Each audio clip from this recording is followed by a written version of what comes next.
Hello everyone! Kumusta po ang lahat? Ngayon pong araw na ito ay papunta kami sa palengke ng Santa Cruz.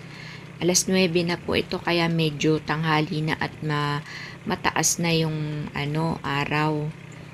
Ayan po yung papunta sa palengke ng Santa Cruz.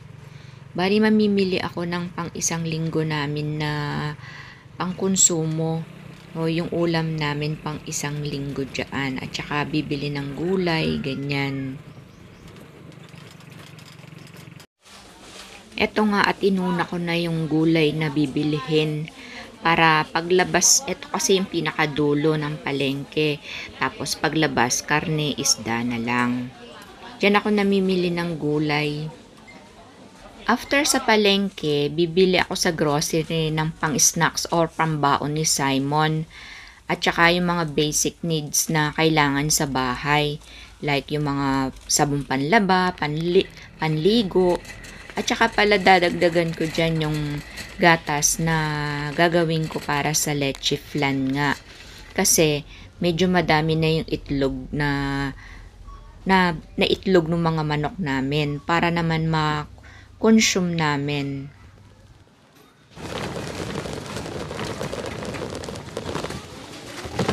Gawa tayong leche para yung mga egg natin May gamit.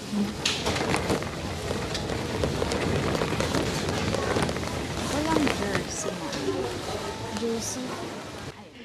Ang laking tulong na sa akin ni Simon. Lalo dito sa pag-grocery, siya na rin ang nagpupush ng push cart. Siya ang naglalagay minsan dun sa counter pag nagbabayad.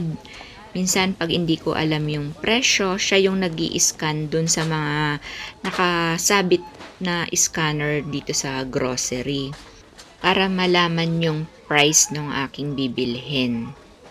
Relate ba kayo sa akin mga mamshi na habang nag-grocery iniisip kung kakasya ba yung daladalang perang pang grocery na baka hindi magkasya, mag-short pa, diba? Ako kasi mga mamshi, naglilista ako bago ako umalis, sinisigurado ko muna kung ano yung wala at saka yung ano yung konti na lang dun sa mga basic needs na kinakailangan namin sa pangaraw-araw para pagdating sa bilihan alam ko na para hindi ako nag-short sa bilihin ko. Diyos ko po, ang laki pa naman lalo ng inflation ngayon o yung mga pagtaas ng mga bilihin ngayon. Naku po, hindi na kasya ang minimum na sahod ngayon na pang isang lingguhan or yung pang-abutin ng pangsweldo, di ba? Kaya ang hirap. Kaya sinisigurado ko talaga yung kailangan lang talaga namin.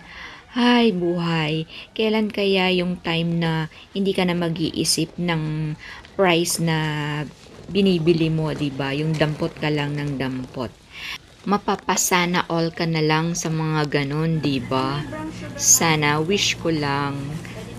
Si Simon, mas na-enjoy niya ang pag-grocery namin kesa yung sa pamamalengke namin ng isda, ng karne, gulay, ganyan. Kasi dito sa grocery na pinagbibilhan namin is naka-aircon. Doon sa isang grocery doon sa malapit sa palengke, hindi siya naka-aircon. Kaya mas na-enjoy niya yung pag-grocery namin dito. Sobrang laking tulong na talaga sa akin ni Simon.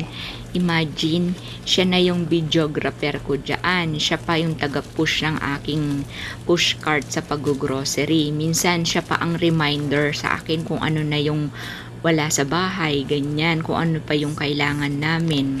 Minsan sasabihin pa niya sa akin, Mami, ganito ang anggulo, ganito yung gawin mo. Yun sa pagkuha-kuha ng camera ng aming cellphone na ginagamit sa pag-video namin para makuha yung mga moments na kailangang makuhanan. GNO Post yung store po na po namin, guys. Okay, ayan. Tapos na po kaming mamalengke, mag-grocery, At kami po ay pauwi na neto para maasikaso na namin yung mga pinamalengke namin at ginrocery para malinisan na yung mga isda, segregate na yung mga pinamalengke namin. Our hearts beat to the city streets. We began to feel the fire. We rise like tall buildings as the chemicals they take us higher. The night's young and it's just begun as she puts her hand in mine.